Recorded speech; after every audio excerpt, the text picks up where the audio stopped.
그렇게 많은 말씀을 하셨습니다.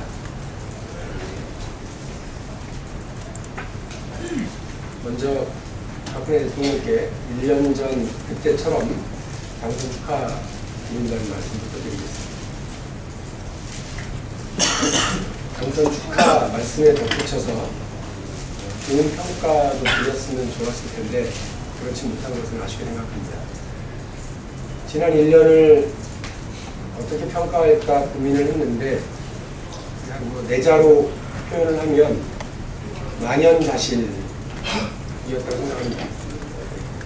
국민과 야당은 이렇게 빠른 속도로 대선 공약을 뒤집고 국민을 분열시키는 정부가 될 거라고는 생각하지 못했습니다.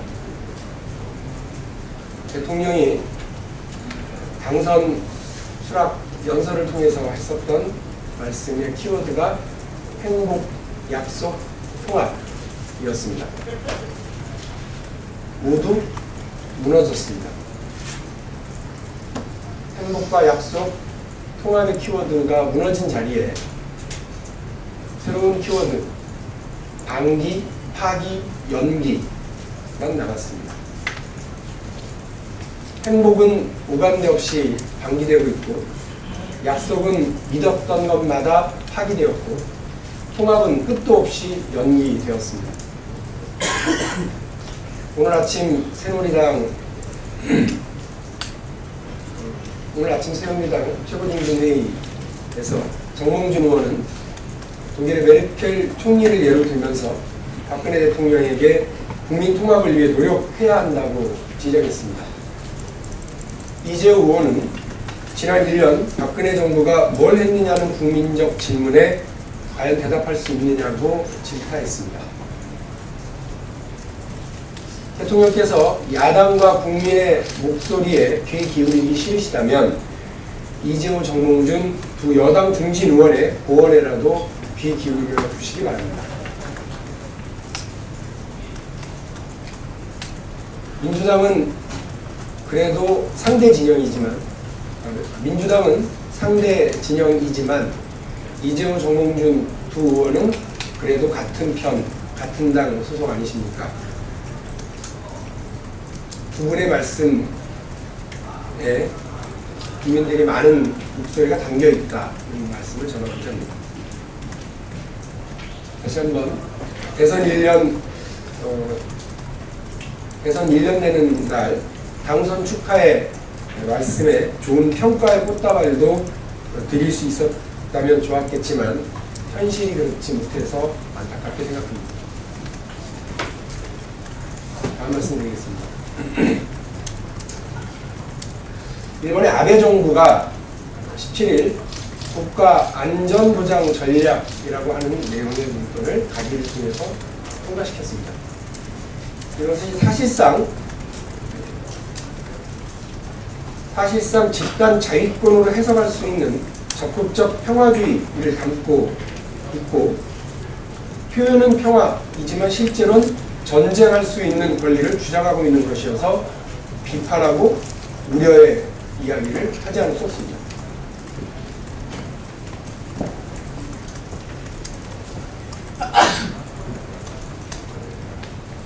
또 이 문건은 독도 영유권 문제도 계속 주장하고 하는 것으로 용기되어 있습니다.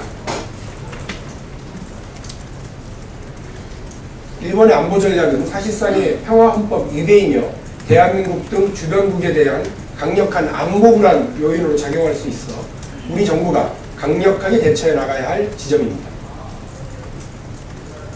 일본의 우경화, 군사 재무장화의 전략적 행보에 우리 정부가 과연 잘 대처하고 있는지 의심스럽고 한심스럽습니다.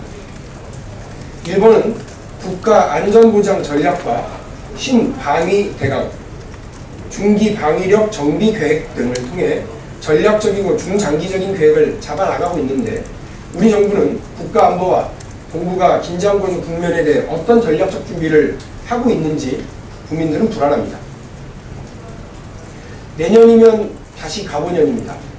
120년 전 1894년은 가보운민전쟁, 청일전쟁, 러일전쟁으로 이어지는 한반도의 강대국 충돌 그리고 조선 망국이 시작되던 해입니다.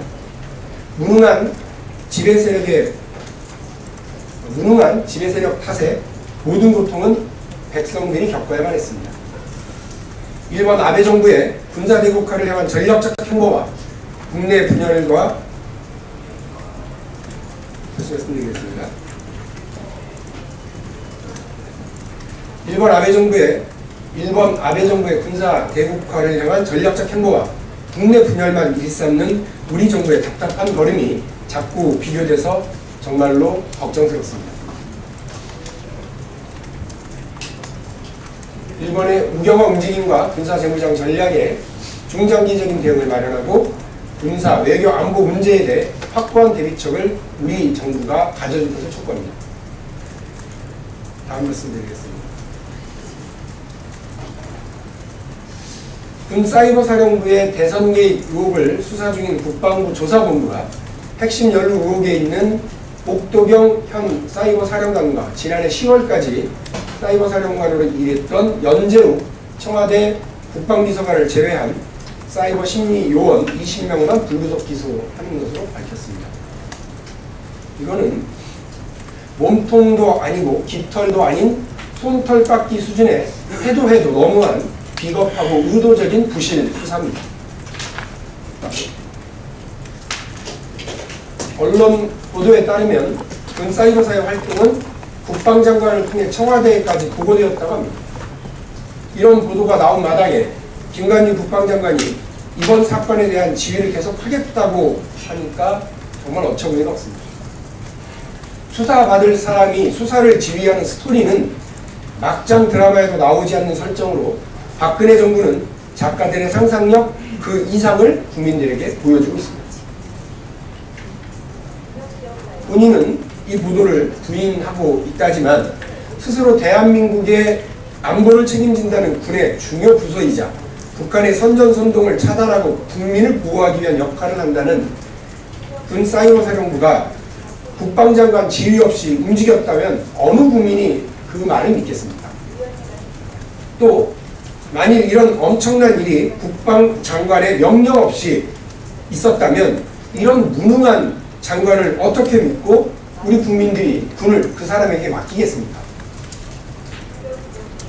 사건에 대한 문책이든 무능에 대한 질책이든 김관진 국방장관 사태와 수사는 피할 수 없는 일이 되었고 군의 셀프 수사가 아닌 특검 도입의 필요성은 더 이상 말이 필요 없는 일이 되었습니다. 다음 말씀드리겠습니다. 법원이 조호영 청와대 행정관과 조희재 서초구청 국장에 대한 사전구속영장을 기각했습니다. 민주당은 법원의 판단을 존중하지만 이 영장 기각 판단이 청와대와 권력의 핵심부가 민주당은 법원의 판단을 존중하지만 이 영장 기각 판단이 청와대와 권력의 핵심부가 연루된 정치공작의 중대범죄의 무도함을 희석시키는 것이 아님을 분명히 말씀드립니다.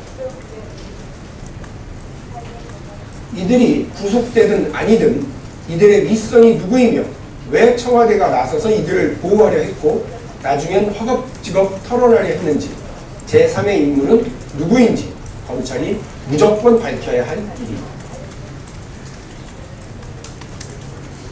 마지막 말씀드리겠습니다. KBS가 텔레비전 수상기뿐만 아니라 스마트폰과 태블릿 PC 등 모바일 기기와 PC에서도 수신료를 부과하는 법 개정을 요청했다고 합니다. 이것 때문에 우리 국민들 발칵 뒤집히게 생겼습니다. 박근혜 정부 들어서 전기세, 수도세, 교통비 등 민생 관련 공공요금이 줄줄이 인상하고 있는 마당에 KBS가 이렇게 꼼꼼한 수신료 징수 프로젝트를 제시했다고 하니 기가 막힐 따름입니다.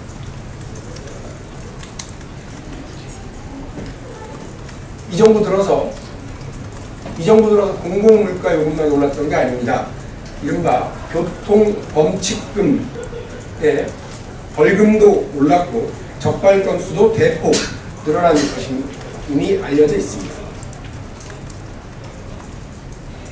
심지어는 교통범칙금 적발 건수마저 대폭 늘린 박근혜 정부의 국민 호주머니 털어가기 꼼꼼한 계획이 계속되고 있는 것 같습니다.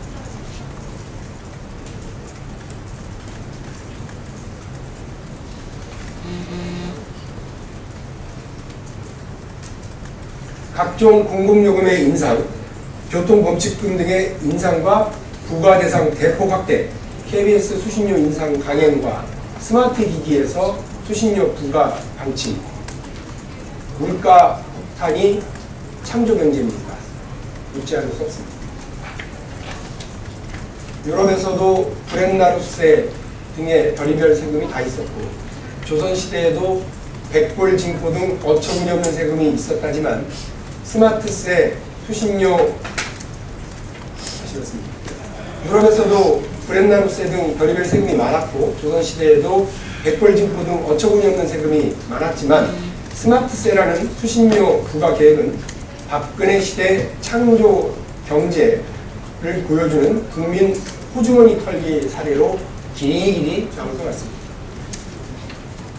정부와 KBS는 즉각 관련 계획을 중지하고 강행했던 수신료 인상 부과 계획을 다시 논의 절차를 밟기 바랍니다. 마치겠습니다.